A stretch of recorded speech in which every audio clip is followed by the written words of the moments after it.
இஸ்ரேலின் ரமாத் டேவிட் விமான நிலையம் வெடித்து சிதறியது. தொடங்கிய போரில் நுழைந்த ஹூத்திகள் மத்திய இஸ்ரேல் பற்றி எரிகிறது. இஸ்ரேலின் வான்படை நரம்பு துண்டிப்பு. அமெரிக்கா போரிலிருந்து புறமுதுகு காட்டி ஓடல். ஈரானுக்குள் வெடித்து சிதறிய இஸ்ரேலிய விமானம். நெத்தன்யாவுக்கும் ட்ரம்புக்கும் தொடங்கிய பேச்சு போர். சவுதி சுல்தான் ஏர்பேஸ் பற்றி எரிகிறது. எர்பிலில் இன்னைக்கு மிகப்பெரிய வெடிப்பு. ஈரானுடைய உள்கட்டமைப்பு தாக்குதல். இப்படி இன்னைக்கு நடந்திருக்கக்கூடிய பல முக்கியமான செய்திகளை, கரண்ட்ல நடந்துகிட்டு இருக்கக்கூடிய பல விஷயங்களை வீடியோக்களுடைய ஆதாரங்களோடு இன்ஷா அல்லாஹ் இந்த பதிவு நம்ம பார்க்க இருக்கிறோம். அதுக்கு முன்னாடி நம்ம பேட்டை டிவி யாரெல்லாம் சப்ஸ்கிரைப் பண்ணாமல் இருக்கீங்களோ அவங்களாம் சப்ஸ்கிரைப் பண்ணிக்கோங்க. நம்ம ஆரம்பத்திலிருந்தே இந்த விஷயம் சொல்லிட்டு வர்றோம். Mister perfect extra gold. திருமணமான அனைத்து ஆண்களுக்கும் ஒரே தீர்வு. வயதான பலகினமா, சுகர் பலகினமா, இனி கவலை வேண்டாம். 100% இயற்கை வயகரா, 100% ஹலாலான முறையிலும் தயாரிக்கப்படுகிறது. எவ்வித கலப்படமும் கிடையாது, பக்க விளைவும் கிடையாது. ஆர்டர் செய்தாலே போதும், உங்கள் இல்லம் தேடி வந்து சேரும். மேலும் விவரங்களுக்கு கீழுள்ள எண்ணை அணுகுங்கள். இந்த போர்ல அத்துமீறி இன்னைக்கு இஸ்ரேல் செயல்பட்டுக்கிட்டு இருக்கான். குறிப்பா முக்கியமான செய்தி என்னன்னா, இந்த போர் நிறுத்தம் எப்படியாவது வந்துடக்கூடாது, எப்படியாவது போர் செஞ்சு மக்களை கொல்லணும் அப்படின்னு வெறியில் அரைஞ்சுக்கிட்டு இருந்தவன் தான் இஸ்ரேல் அப்படிங்கிறத நம்ம தெளிவா நம்ம தெளிவுபடுத்தியிருந்தோம். அதை உறுதிப்படுத்துற மாதிரியே பல சம்பவங்கள் நடந்துச்சு. இன்னைக்கு இந்த இரவு முழுவதும் தொடர்ந்து தாக்குதல் நடத்தப்பட்டு இருக்கு. முதல்ல ஈரான், அதுக்கப்புறம் இஸ்ரேல், அதுக்கப்புறம் ஈரான், அதுக்கப்புறம் ஹூத்திகள், இப்படி தொடர்ந்து தாக்குதல் நடத்தப்பட்டு இருக்கு. இந்த தாக்குதல் நடந்ததுக்கான மிக முக்கியமான காரணத்தை நம்ம தெரிஞ்சுக்கணும்.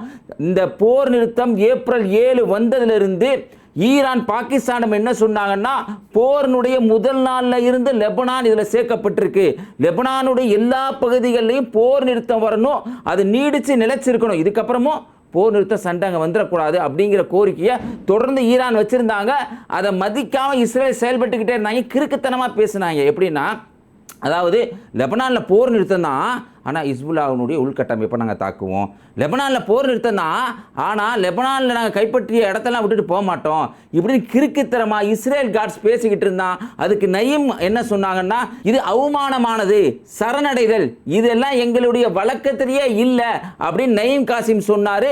அதே சமயம் லெபனானுடைய கவர்மெண்ட் அது தனி, ஏன்னா லெபனானுடைய துணை கவர்மெண்ட்டாக இருக்கக்கூடியவங்க தான் ஹிஸ்புல்லா. அவங்க என்ன சொன்னாங்கன்னா, லெபனானுடைய பிரதமராக இருக்கக்கூடிய அவன் இதை வந்து ஆதரிக்கிற மாதிரியே செயல்பட்டுக்கிட்டு இருந்தார். நயீம் இதனால் கண்டிச்சுக்கிட்டே இருந்தார். இப்ப இன்னைக்கு இந்த தாக்குதல் இந்த நடத்துறதுக்கு மிக முக்கியமான காரணமாக, ஈரான் தாக்குதல் நடத்துறதுக்கு மிக முக்கியமான காரணம் என்னன்னு சொன்னா, பெய்ரூட்ல இருந்து கிட்டத்தட்ட தெற்கு பகுதி, சவுத்து பகுதியில் இருக்கக்கூடிய 100 கிலோமீட்டர் கூடிய தையிபேங்கிற நகரம் தான். இது வந்து ஈரான் மக்கள், குறிப்பா சியாக்கள் அதிகமாக இருக்க இடம், ஹிஸ்புல்லாவுடைய மிக முக்கியமான இடங்கள்ல ஒன்று. அது மட்டும் இல்லாமல் பொதுமக்கள் அடர்த்தியா வசிக்கிற ஒரு பகுதி. இந்த பகுதியை அடிச்சா போர் நிறுத்த ஒப்பந்தங்கிறத முறிஞ்சு போயிடும் அப்படிங்கிறத பல முறை எல்லா ஜேர்னலிஸ்ட், மத்திய ஜேர்னலிஸ்ட் கூட எல்லாரும் இதை சொன்னாங்க. அதையும் மீறி நேற்று என்ன நடந்திருக்குன்னு சொன்னா, நேற்று மாலை பொழுதுல இஸ்ரேல் வரம்பு மீறி என்ன பண்ணிருக்கான்னா, தையிபேனுடைய பல பகுதிகளில் தாக்குதல் நடத்தியிருக்கான். பல பேரை காலி பண்ண சொல்லி போயிருக்கான். கிட்டத்தட்ட அந்த நகரத்தை, அந்த குறிப்பிட்ட பகுதியில் மட்டும் 16 லட்சம் மக்கள் காலி பண்ணி போயிருக்கிறாங்க. 3000க்கும் அதிகமான பேர் இறந்து போயிருக்காங்க மார்ச் 2ல இருந்து. ஏன்னா அந்த போர் வந்து ஹிஸ்புல்லா மார்ச் 2ல இருந்து 3000க்கும் அதிகமான இறந்து போயிருக்காங்க. 250 குழந்தைகள் இறந்து போயிருக்காங்க. இப்ப தையிபேவை தாக்குனா போர் நிறுத்தம் முடிஞ்சு போயிரும்ல. அதாவது ஈரான் அடிப்பேன் அப்படின்னு சொன்னாங்க. எப்படி சொன்னாங்கன்னா, வடக்குக்கு வடக்கு, அதாவது இஸ்ரேலுடைய வடக்கு பகுதி தான் கிரியாத் சோம்னா, அந்த பகுதியை நாங்கள் விட்டு வைக்க மாட்டோம், அடிப்போம்னு சொன்னாங்க. அதே மாதிரியே ஈரான் இந்த ஒப்பந்தத்தை இன்னைக்கு இஸ்ரேல் மீறினால தொடர்ந்து ஈரான் என்ன பண்ணாங்கன்னா, வடக்கினுடைய பல பகுதிகளை, இஸ்ரேலுடைய பல பகுதியில், அதுலேயும் ரமாத் டேவிட்னு சொல்ற அவங்களுடைய ராணுவ கட்டளை மையம், அது மட்டும் இல்லாமல் அங்கே தான் அவங்களுடைய ட்ரோன் தயாரிப்பு மையம் இருக்குது. அங்கே இருந்தால் எல்லா இடத்தையும் வேவு பார்க்குற ரேடார்ஸ்லாம் வச்சிருக்கிறாங்க. இந்த பகுதியை ஃபத்தா போன்ற மிசில்களை வச்சு அவங்க ஏற்கனவே அடிச்சிருந்தாங்க. ஏற்கனவே ஏமாத்த ஏவிருந்தாங்க. ஏமாத்துங்கிற ஏவுகணை கிட்டத்தட்ட 2000 கிலோமீட்டர் போகக்கூடிய ஏவுகணை. ஃபத்தாவோட ஏமாத்து கூடுதல். காரணம், ஏமாத்த ஏன் ஏவுனாங்கன்னா, நாங்கள் எவ்வளோ வலிமையாக இருக்கோம் அப்படின்னு காட்டுறதுக்கு தான் ஏமாத்த ஏவிருந்தாங்க. இன்னைக்கு ரமாத் டேவிட் போன்ற பகுதிகளில், இஸ்ரேலுடைய பகுதிகளில் நேரடியாக போய் மிசில்ஸ் உழுகுது. அயன் டோம்லாம் இன்னைக்கு அங்கே காலியாகக்கூடிய ஒரு சூழ்நிலை ஏற்பட்டிருக்கு. இதெல்லாம் நேற்று நடந்திருக்கக்கூடிய நான் செய்தியை சொல்கிறேன். இரவு நேரத்தில் ஃபர்ஸ்ட் அட்டாக் மட்டும் நான் சொல்கிறேன். ஃபர்ஸ்ட் அட்டாக்ல ரமாத் டேவிட் அட்டாக் பண்ணப்பட்டுச்சு. அதுக்கப்புறம் பார்த்தீங்கன்னா பிரின்ஸ் சுல்தான் ஏர்பேஸ் பாருங்க, சவுதிக்காரங்க ரியாத்ல இருந்து கிட்டத்தட்ட ஒரு 100 கிலோமீட்டர் தூரத்தில் இருக்கக்கூடியதான் இந்த சவுதியுடைய சுல்தான் ஏர்பேஸுங்க. இது வந்து இன்னொரு பேரும் சொல்லுவாங்க, அல் கரஜ்னு சொல்லுவாங்க. இந்த பகுதியில் அமெரிக்காவினுடைய ராணுவ தளவாடங்கள் இருக்கு. வளைகுடாவுடைய அமெரிக்காவுடைய இதயம் என்று கூட சொல்லலாம்.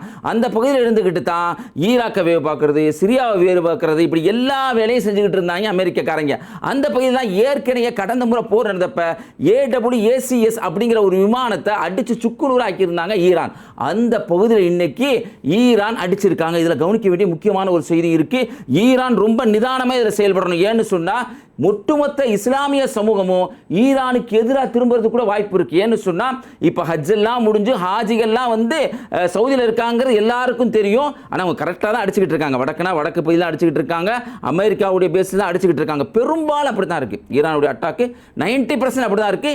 ஒரு சில விதிமீறல்கள் இருக்கு. சமீபத்தில் நம்ம பார்த்தோம், குவைத்தினுடைய சர்வதேச விமான டெர்மினல் 1 அடிச்சாங்க. அது வந்து மக்கள் போக்குவரத்து உள்ள இடம், அதை நம்ம ஏற்றுக்கொள்ளவே முடியாது.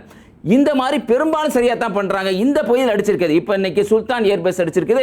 அமெரிக்காவினுடைய தலையீடுதல் உள்ள நேரடியாக உள்ள பகுதி. இந்த பகுதியில் அடிச்சவன தான் இன்னைக்கு ட்ரம்ப் இந்த தாக்குதல் நடந்தவனே என்ன பேச நெத்தன்யாஹு ஃபோன் பண்ணி ஈரான் அடிச்சது சரிதான், மெசேஜ் அட்டாக் பண்ணியாச்சு, நீ எதுவும் போக வேணாம், நீ அடிக்க வேணாம் அப்படின்னு சொல்லிட்டு ட்ரம்ப் சொன்னாராமா. ட்ரம்ப் சொன்னோன்னு நெத்தன்யாஹு அதெல்லாம் கேட்க முடியாது, அதெல்லாம் செய்ய முடியாது, நான் அடிப்பேன்னு சொல்லிட்டு ஈரானுடைய பல பகுதிகளில் அடிச்சிருக்கிறான். அடிச்ச உடனே ட்ரம்ப் என்ன சொல்றான்னா, இந்த போரில் இப்போ நடக்கிற இந்த போரில் அதாவது அமெரிக்கா வராது, அமெரிக்கா பங்கு பெறாது அப்படிங்கிற தகவலை சொல்லியிருக்காங்க. இந்த சொல்லு உண்மையிலேயே வந்திருக்கா இல்லை பங்கு சந்தை நிலையிட்டு அதை பங்கு சந்தையை நிலைப்படுத்துறதுக்காக வந்திருக்கா அப்படின்னு நீங்கள் கேட்டீங்கன்னா நம்மளுக்கு எல்லாம் தெரியும். ட்ரம்ப் என்ன பேசுகிறாரோ அது பொறுத்து இந்த கச்சா எண்ணெயுடைய மார்க்கெட் இருக்கு. ஸோ இந்த பேச்சு நிலைப்படுத்துறதுக்காகவும் இருக்கலாம், இன்னொன்று இப்படி இருக்கலாம். எப்படின்னா நம்ம ஏற்கனவே சொல்லியிருந்தோம், அமெரிக்காவுடைய பேட்ரியாட்டு, டொமோஹா போன்ற ஏவுகணைகள் 85% அழிஞ்சு போச்சு. இதை தயாரிக்கணும் இன்னும் 4 ஆண்டுகள் ஆகும் நம்ம சொல்லியிருந்தோம். அதனால ராணுவ பாதிப்பை இதுக்கு மேலே நம்ம இவனுக்காக செலவழிச்சுக்கிட்டு, ஏன்னா உள்ளூர் மக்களும் எதிர்க்கிறாங்க, அமெரிக்காவில் இருக்கக்கூடிய மக்களும் எதிர்க்கிறாங்க, எதுக்காக செலவழிச்சுக்கிட்டு அப்படின்னு வந்திருக்கலாம். அது மட்டும் இல்லாமல் இதை டைரக்டாக அமெரிக்காவே பாதிக்கப்படுற ஒரு நிலை இருக்கனால இப்படி ஒரு நிலை எடுத்திருக்கலாம் அப்படிங்கிறதும் ஜேர்னலிஸ்ட் சொல்லக்கூடிய தகவல். அதே சமயம் இந்த போரில் அதிகமாக மாட்டிக்கிட்டு இருக்க யாருன்னு சொன்னால் அமெரிக்கா தான் வந்து மாட்டிக்கிட்டான், தேவையில்லாமல் நெத்தன்யாவுடைய பேச்சு கேட்டு வந்து மாட்டிக்கிட்டான் அப்படிங்கிறது தகவல்கள் ஒன்றா இருக்குங்க. இது நேற்று ஃபர்ஸ்ட் அட்டாக்ல நடந்திருக்கக்கூடிய விஷயம்.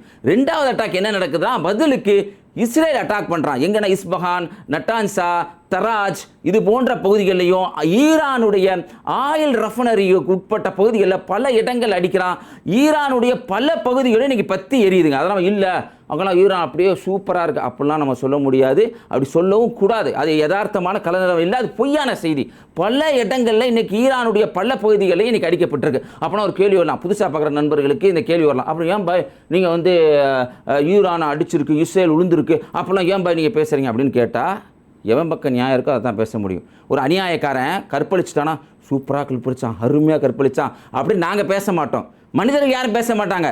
இஸ்ரேல்காரன் பேசுவான், அமெரிக்காரன் பேசுவான், சங்கி பேசுவான், மாலையை போட்டு கூட வரவேற்பான். நம்ம அப்படி பேச மாட்டோம். அதனால தான் நம்ம இப்படி பேசிக்கிட்டு இருக்கோம். சரி, அப்போ பல பகுதிகளில் ஈரானுடைய பல பகுதிகளில் இன்னைக்கு அட்டாக் பண்ணப்பட்டிருக்கு. அட்டாக் பண்ண உடனே இவங்க என்ன பண்ணுறாங்கன்னு சொன்னால் ஹூத்திகள் கழகத்தில் இறங்குறாங்க. ஹூத்திகள் இறங்கும்போது என்ன பண்ணுறாங்கன்னா, அதாவது அவங்களுடைய அந்த ஏமன் பகுதியிலிருந்து அவங்க பேலஸ்டிக் மிசில்ஸ் 5 மிசில்ஸ் இப்போ வந்திருக்கக்கூடிய தகவல்படி பேலஸ்டிக் மிசில்ஸ் 5 மிசில்ஸை மத்திய இஸ்ரேல்னா எதுங்க, அஸ்கலோன், டெல் அவீவ் போன்ற பகுதிகளில் ஏவி இருக்காங்க ஹூத்திகள், அந்த பகுதியில் விழுந்திருக்கு அப்படின்னு சொல்லப்படுது.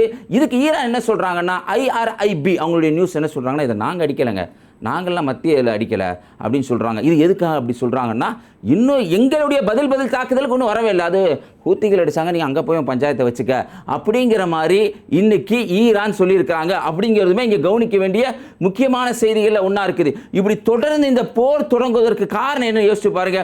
அந்த பிப்ரவரி 28ஆம் தேதி அணு ஆயுதத்தை வச்சுருக்காங்க, அணு ஆயுதத்தை தயாரிக்க போகிறாங்க. ஏன்டா ஓ நாட்டில் இஸ்ரேல் இருக்கிற அணு ஆயுதம் டிமோனாவில் வச்சுருக்கீங்களா 170க்கு மேலே, அங்கே IAEA போய் செக் பண்ணியிருக்கா? எந்த செக் பண்ணதும் கிடையாது.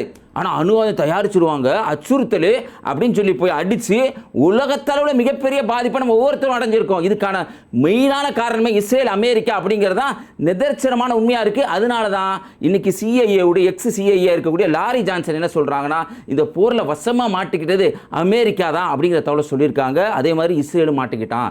இஸ்ரேலுடைய ஒரு விமானம் ஈரானுடைய மேற்கு பகுதியில் போயிருக்கு. போன உடனே அந்த விமானத்தை அடித்து 10 எரியுதுங்க, உள்ளே விழுந்து அந்த விமானம். என்ன ஆட்டம்டா போட்டீங்க காசாவில். இப்போ இந்த போர் இங்கே தான் நடந்துக்கிட்டு இருக்கு. போர் எங்கே நடந்துக்கிட்டு இருக்கு? லெபனானில் போய் மக்களை கொண்டுகிட்டு இருக்க. அதேமாதிரி சிரியாவிலையும் அடிச்சுக்கிட்டு இருக்கிறாங்க. அது மட்டும் இல்லாமல் லெபனான்லேயும் ஈரான்லேயும் அடிச்சுக்கிட்டு இருக்காங்க.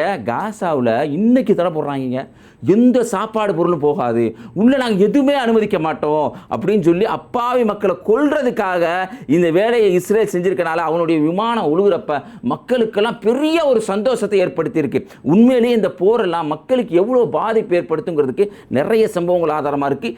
ஈரான்லேருந்து நடந்திருக்கக்கூடிய ஒரு சம்பவம் தாங்க. இன்றைக்கி நீங்கள் பார்த்தீங்கன்னா ஈரானுடைய அந்த தையிபேங்கிற பள்ளியில் பிப்ரவரி 28ஆம் தேதி தாக்குதல் நடத்தப்பட்டப்ப கிட்டத்தட்ட 168 குழந்தைகள் இறந்து போனாங்க. அவங்க எல்லாருக்கும் தெரியும். அவர் தகப்பனார் இன்னைக்கு வீட்டுக்கே போகாமல் தன்னுடைய மகனுடைய அந்த கல்லறைக்கு அருகாயிலே படுத்து அழுதுகிட்டே இருக்கார். உண்மையிலே ஒருத்தர் இறந்து போயிட்டா இஸ்லாமிய சட்டம் என்னன்னா 3 நாளைக்கு மேலே துக்கம் அனுசரிக்க கூடாது, இயல்பு வாழ்க்கைக்கு வந்துடணும், மரணிச்ச பின்னாடி உன் வாழ்க்கைக்கு போயிடும் அப்படிங்கிறது இஸ்லாமிய சட்டம் தான். அதில் மாற்றுக்கிறதுலாம் கிடையாது, மாற்றுக்கிறது கொல்லவும் கூடாது. ஆனால் இவருக்கு அதை தாங்க முடியலை. பிள்ளைய வருதில்ல, அந்த தண்ணியை குடிச்சிக்கிட்டு அந்த பிள்ளையை பார்த்துக்கிட்டே படுத்திருக்காரு. இதுதான் இந்த போரில் பொதுமக்கள் பாதிக்கப்படுவாங்கிற யதார்த்தமான உண்மையாக இருக்குது. இந்த பொதுமக்களை தாக்கக்கூடியவனாக தான் இஸ்ரேலும் அமெரிக்கக்காரங்கள் இருந்துகிட்டு இருக்காங்கிறது நிதர்சனமான உண்மைகள் ஒன்றா இருக்குங்க. வீடியோடைய ஒவ்வொரு பகுதியிலும் காசா மக்களுடைய கண்ணீர் கதையை தொடர்ந்து நம்ம சொல்லிக்கிட்டு வர்றோம். போன வீடியோவில் பார்த்தீங்கன்னா உங்களுக்கு தெரியும், ஒரு துயரத்திலே தன் வாழ்க்கையை கழிச்ச ஈத் அப்படிங்கிற ஒரு குடும்பத்துடைய சம்பவத்தை நம்ம சொல்லியிருந்தோம். தான் கண்ணு முன்னாடியே தன் 2 மகன்களை ஒரு மகன் கொல்லப்பட்டு அதை வேற ஒரு மகன் நினச்சிக்கிட்டு அதே சமயம் அவர் கோமா ஸ்டேஜுக்கு போய் முழிச்சு எந்திரிச்ச உடனே தன் மகனுக்கு என்ன ஆச்சுன்னு கேட்டு அதை நிலை அறியாமல் நான் ஆப்ரேஷன் போக மாட்டேன்னு சொல்லி கடைசியில் அவருக்கு சொல்லப்பட்டு வேதனையோட ஆப்ரேஷனுக்கு தேட்டருக்குள்ளே போய் தன் குழந்தைகள்லாம் விட்டு பிரிஞ்சிருந்த ஒரு தகப்பனாருடைய இன்னொரு மகன், அதே இது நேற்று சொல்லியிருந்த வீடியோவில் பார்த்தீங்கன்னா ஜியாத் அப்படிங்கிற ஒரு பையனை பற்றி சொல்லியிருந்தோம். அந்த பையனுடைய அண்ணன் அதீப், ஜியாத் இறந்ததுக்கப்புறம் அவருடைய அண்ணன் இப்ராஹிம், அந்த பையன் என்ன பண்ணுறான்னா குடும்பத்துக்காக எப்படியாவது ஏதாவது செய்யணும், சாப்பாடு பசி கொடுமை தாங்க முடியலை, தெருக்கல்ல போய் எதையாவது பீன்ஸ் ஏதாவது கிடச்சி மக்களுக்கு விற்க முடியுமா அப்படின்னு சொல்லி மணல் மேட்டு மேலே ஏறிண்டு போவாங்களாம். ஏன்னா தெருநாயி சுடுறவங்களாம் சுட்டுருவாங்களாம். ஒவ்வொரு நாளும் அந்த மணல் மேட்டில் அந்த பசங்க போய் அந்த 15-14 வயசு பசங்க போய் ஏதாவது விற்றுட்டு வர்றதை அவங்க தாய் வேதனையோடு பார்த்துட்டு இருப்பாங்க. என் பிள்ளை வந்துடுவானா, என் பிள்ளை வீட்டுக்கு வந்துடுவானா நல்லபடியா அப்படின்னு அவங்க தாய் வேதனையோடு எதிர்பார்த்து காத்துக்கிட்டு இருப்பாங்களாம். பசி கொடுமை தாங்க முடியலை. இதுக்கப்புறம் இந்த சம்பவத்துக்கு அப்புறம் கூட பல முறை நாங்கள் போனோம், மவாசிக்கு போனோம், நுஸ்ரத்துக்கு போனோம், அது மட்டும் இல்லை டெல் எல் சுல்தானுக்கு போனோம். இப்படி பல முறை நாங்கள் வீடு கடந்துக்கிட்டே இருந்தோம். தெருக்கல்ல படுத்து எங்களுடைய வாழ்க்கையை கடத்திக்கிட்டோம். எலிக்கடி பூச்சி இதுக்கு மத்தியில் எங்களுடைய வாழ்க்கையை கழிச்சிக்கிட்டு இருந்தோம். இந்த அதீப் அப்படிங்கிற பையனுக்கு என்ன ஆகுதுன்னு சொன்னால், அந்த பையங்களே இன்னொரு பையன் அதீப் பசி கொடுமை தாங்க முடியலை, என்ன பண்ணுறதுன்னு தெரியலை. ஒரு கேம்பில் இந்த பாஸ்தா மாதிரி காய்ச்சி ஊற்றுவாங்க, அதை வாங்கிறதுக்காக இந்த பையன் ஓடோடி அந்த இதை எடுத்துக்கிட்டு சட்டியை எடுத்துக்கிட்டு ஓடுறான். பையன் சட்டியை எடுத்து வாங்கிக்கிட்டு வேகமாக அதில் வர்றான். குதிக்கிற அந்த சட்டியில் இருந்த பாஸ்தா அந்த காலில் உளுந்துருது. தகப்பனார் அப்படியே அதை இது பார்க்குறாரு, அவங்க தாயும் பார்க்குறாங்க. அந்த காலில் விழுந்ததை கூட அந்த பையன் உணரலை. ஏன்னா பசியில் தாங்க முடியல. அந்த பையன் என்ன பண்ணுறான்னா தான் குடும்பத்துக்கெலாம் 2 ஸ்பூனுங்க அதை கொடுத்துட்டு சாப்பிட்றான்.